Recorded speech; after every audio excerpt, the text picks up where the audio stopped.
네, 그래서 지금까지 인지조 박지현님 만나봤고요.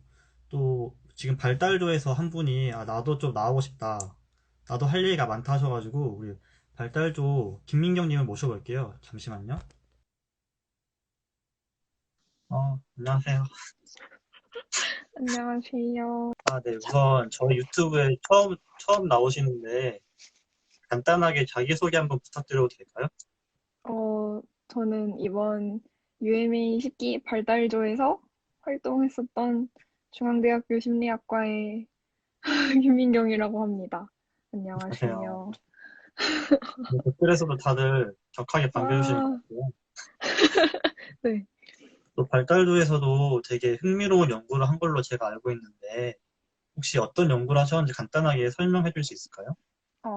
이번 저희 발달조에서는 사회적 거리두기와 청소년, 특히 중학생이 지각하는 우울의 관계, 그리고 그 관계에서 또래 착 유형이 갖는 조절 효과에 관한 연구를 진행했습니다. 그러면은 이제 발달 문과에서도 청소년 그리고 특히 중학생에 대해서 연구를 하신 거예요? 네, 맞습니다. 저희 대상을 2020년 기준 중학생으로 해서 연구를 진행했습니다. 지금 댓글에서 너무 어렵다. 조금 무슨 말인지 모르겠다고 지금 하시는데 조금만 더 쉽게 설명해 줄 수 있을까요? 어, 그러니까 이제 또래 애착 유형도 그냥 애착 유형처럼 안정 애착 유형이 있고, 뭐 회피 애착, 불안 애착 이렇게 유형을 나누는 이론이 있는데요. 그래서 코로나19 이후에 사회적 거리두기라는 변화가 중학생의 우울에 어떤 영향을 미쳤고, 또 그 영향이 또래 애착 유형에 따라서 달라지는지를 보고자 연구를 진행했습니다. 그래서 특히 이번에 코로나 때문에 학교 못 가고 있는 중학생들이 많은데 되게 또 의미 있는 연구인 것 같아요. 혹시 근데 결과가 어떻게 나왔는지 좀 알려줄 수 있을까요? 저희가 가설을 두 개를 세워서 진행을 했는데, 첫 번째 가설, 사회적 거리두기는 중학생의 우울 정서에 영향을 미칠 것이다. 그리고 두 번째 가설, 또래 애착이 사회적 거리두기와 중학생의 우울 정서 간의 관계에서 조절 효과를 가질 것이다. 라는 이 두 가지 가설이 아쉽게도 통계적으로 유의하지는 않아서 기각되었습니다. 그러면 예상했던 거랑 조금 다른 결과가 나와서 조금 아쉬우실 것 같아요, 그래도. 네. 그러면은 지금 다들 음. 댓글에서도 너무 흥미롭다고 하시는데, 혹시 뭐 근데 생각하시던 거랑 왜 다른 결과가 나왔을지 간단하게 설명해 주실 수 있나요? 저희가 이제 통계 결과를 봤을 때 왜 이런 결과가 나왔을까 생각하다가 요즘 중학생들은 온라인으로도 상호작용을 많이 하기 때문에 조금 우울 정도가 크게 사회적 거리두기 때문에 우울 정도가 막 달라지진 않았을 수도 있을 것 같다. 이런 식으로 저희는 얘기를 했었습니다. 그러면 이제 비록 가설이 기각됐지만 또 그 팀 내에서 이거에 대해서 또 많이 되게 고민을 해보신 것 같아요. 왜 기각됐는지. 네.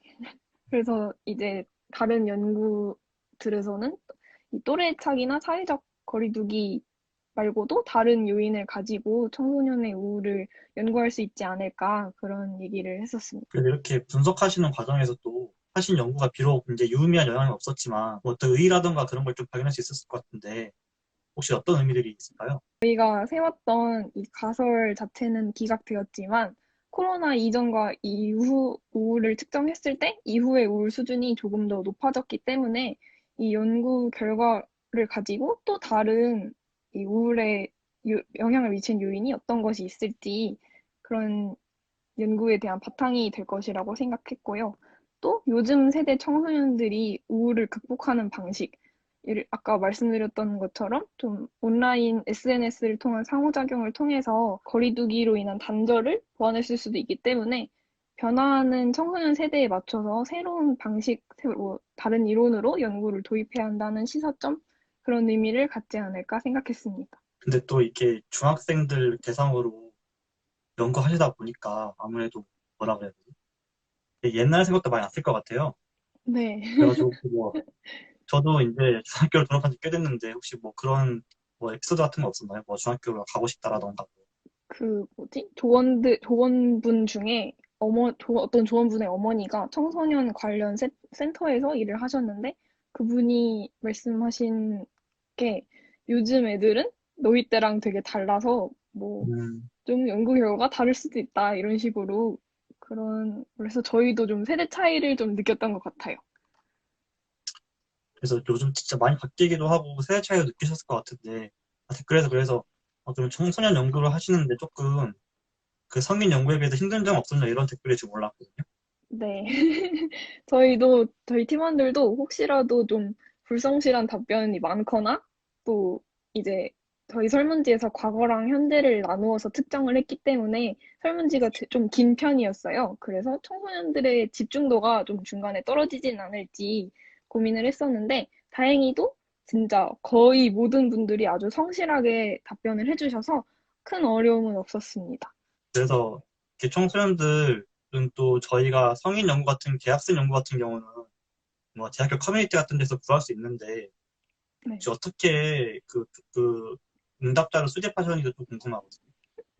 우선 지인을 위주로 뭐 동생의 친구들이나 음, 그리고 아까 말씀드렸던 그 조원분의 어머니가 계시는 청소년 센터나 아니면 모교, 다녔던 학원 등을 위주로 설문지를 좀 많이 넓게 돌리려고 노력했습니다.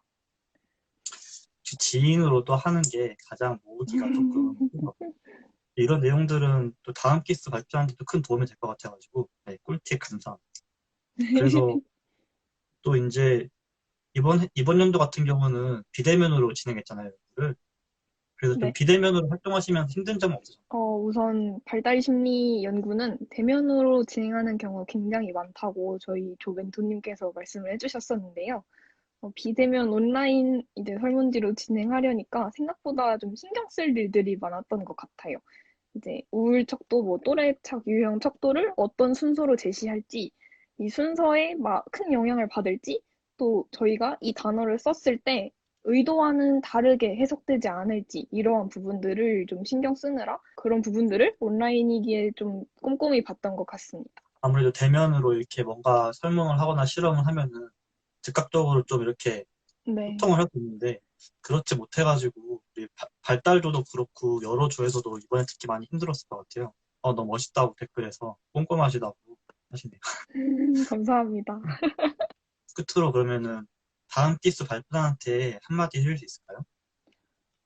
저는 심리학과에 와서 대학 생활을 한다면 한 번쯤은 UMA 활동을 해보는 것이 정말 뜻깊은 경험이 될 거라고 생각했습니다. 대학원생분들이 쓰신 논문도 많이 또 깊게 읽어볼 수 있고, 이제 수업에서 배웠던 이론들을 실제 상황에서 어떻게 쓰는지도 볼 수 있고, 이제 다른 학교에서 오신 분들과 연구를 진행하는 경험도 할 수 있어서 힘든 과정이었지만 정말 매 순간이 경험으로 남았고, 만약에 지원하신다면 좋은 경험을 많이 가져가셨으면 좋겠습니다. 되게 또 좋은 말씀 많이 해주신 것 같은데 그러면 다음 기수에도 지원하실 의향이 혹시 있으신가요? 저 당연하죠. 친구들 데리고 또 어, 신청할 생각입니다. 또 여러 군데 홍보해 주셔서 감사드리고 또 댓글에서도 UMA 활동 말해서 뭐하냐고 최고의 경험입니다. 우주 최고. 저보다 더 UMA를 사랑하시는 분이 많으신 것 같아서 너무 행복하네요. 와, 그래서 또 오늘 좋은 말씀 많이 해주셔서 감사드리고요. 네, 그동안 또 3개월, 4개월 동안 UMA 활동하시느라 고생 많으셨습니다. 네, 네, 감사합니다. 감사합니다.